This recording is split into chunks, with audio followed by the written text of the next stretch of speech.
83 I did the course, so 83 I joined the ASA. When I was on council, I went to the office in Canberra, and I found the application that I'd made to join the ASA, and it was funny reading it. It's like, oh yes, I wrote all that down at that stage.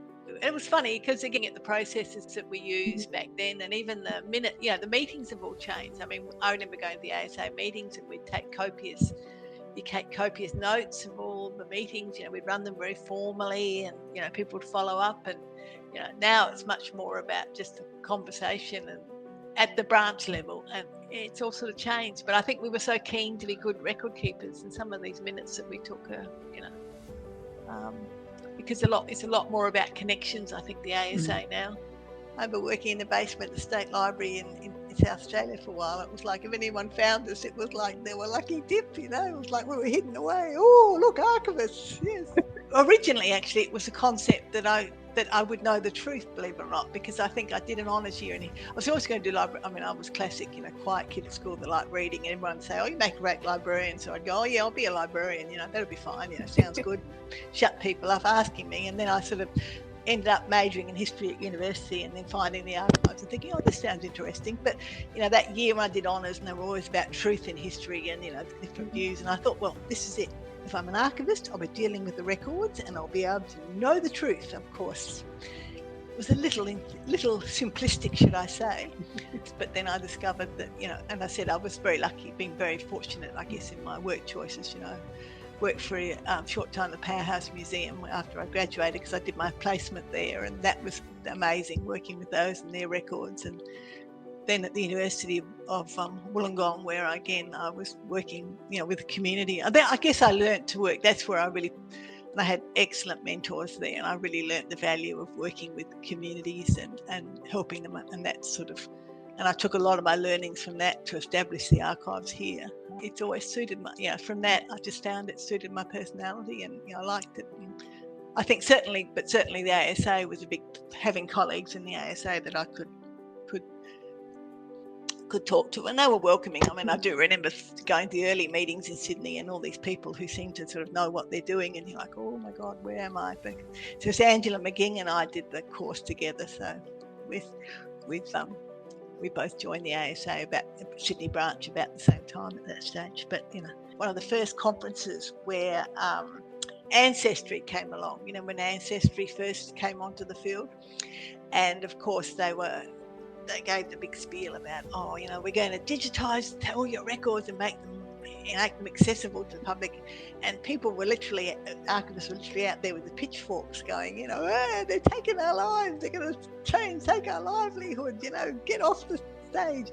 And of course, many generations later, they're an integral part of our society, because they fund digitisation projects. Sure, they make them accessible, but they give us a digital copy. And it's interesting how, for someone who was involved at the beginning, how much has changed from those sort of literally pitchforks, get out of town days to sort of, yes, you're a partner. So I think most people in the archive share the passion, I think, but you have that passion, and I think sharing those with colleagues. And being on council was certainly interesting. I mean, that was great. I think, that really, again, and the fact that we used to go around and visit other states made it really interesting to see what the issues were, and getting involved with the ICA and the global.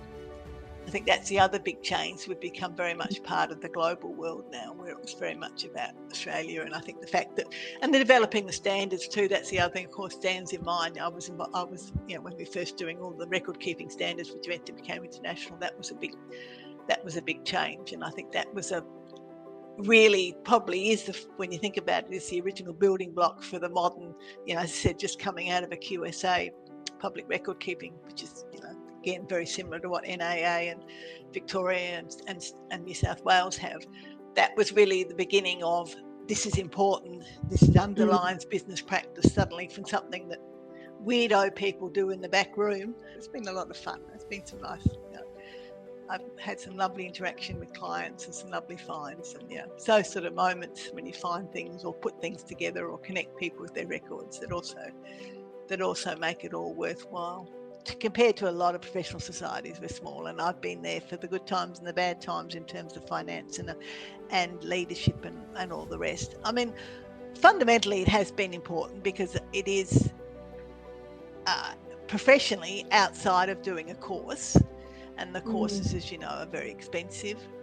It is your only way of maintaining professional contacts unless you're working in one of the big institutions, who of course set their own standards and like to do the training. So in that sense, I think it is very important, and I think these big institutions generally support it, particularly if they've got staff who are, I mean, the NAAs I think has always been very supportive of the ASA, which is incredibly important. So I think, and it's those connections. I said I haven't been to a conference for a little while, but the conferences are great. You know, just that, it's that passion, it's that ability to understand where you're coming from. When some people, I mean, people are lovely, but they either sort of pat you on the head and go, yeah, nice archivist, or that's fascinating, or yeah, okay, whatever you're doing.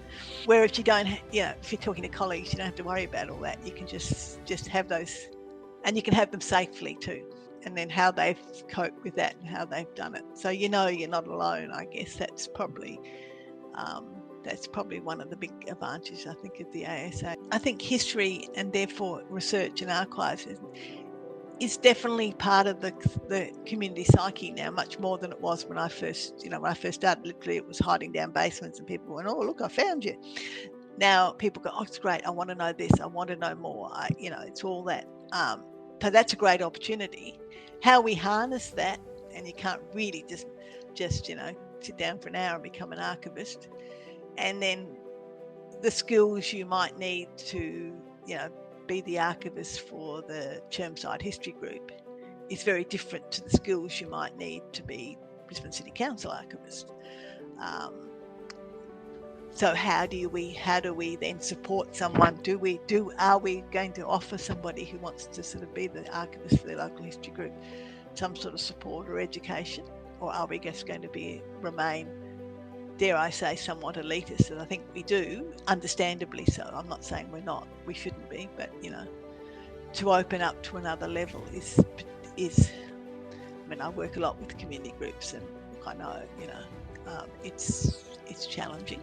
And then it's harnessing grants, because we've only got so many, and we can't charge members don't earn enough money. We can't be, we're not architects or engineers who charge thousands of dollars a year to belong to their associations. A lot of archivists now too, not everyone is joining the society or taking out professional accreditation because you don't have to.